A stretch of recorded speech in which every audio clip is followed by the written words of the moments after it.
नसीब چې نوی اپیسوډ یې په یوټیوب چینل باندې ریلیز شو. السلام علیکم ورحمت الله وبرکاتو. ملګرو د پښتو بهترین سیریل چې نوم یې نصیب نوی اپیسوډ په یوټیوب چینل باندې ریلیز شوی دی.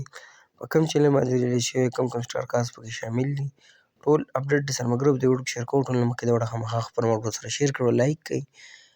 زموږ چینل د سره زر سبسکرایب کړئ، بیل آیکن سره هم دباؤ کړئ زموږ هر وخت تاسو ته پخوانۍ میلاوي. ملګرو د پښتو بهترین سیریل چې نوم یې نصیب په دویم ورځ نوی اپیسوډ د دې ریلیز کوي. تاسو له په ټایم اپډیټ درکوو. په دې کې کوم سټار کاست شامل دي، مانکار هم چې ګل خان، صدیق خان، عثمان یمي، سفیان، فرح خان، نادیه او داسې نور هم بهترین سټار کاست په دې کې شامل دي. ملګرو سیریل چې کوم چینل باندې سټارټ دی، چینل نوم دی ګل خان وایي. تاسو لاړ شئ یوټیوب ته، په یوټیوب کې ګل خان وایي د سیریل له نوم لیکي نصیب. تاسو دا چینل راولئ او دې کې ورته دا ډرامه یعنې دا سیریل میلاو شي. که خبره نوی اپیسوډ په خلکو نه ملګرو نوی اپیسوډ هم په ګل خان باندې ریلیز شوی، تاسو کتلی شئ. دغه ویډیو تاسو هم شریکه کړه، که ویډیو مو خوښ شي هماغه خپل ملګرو سره شیر کړئ، لایک کړئ. موږ له راکړه ملګرو اجازت په روانه ویډیو کې میلاوي کوو. د الله په امان.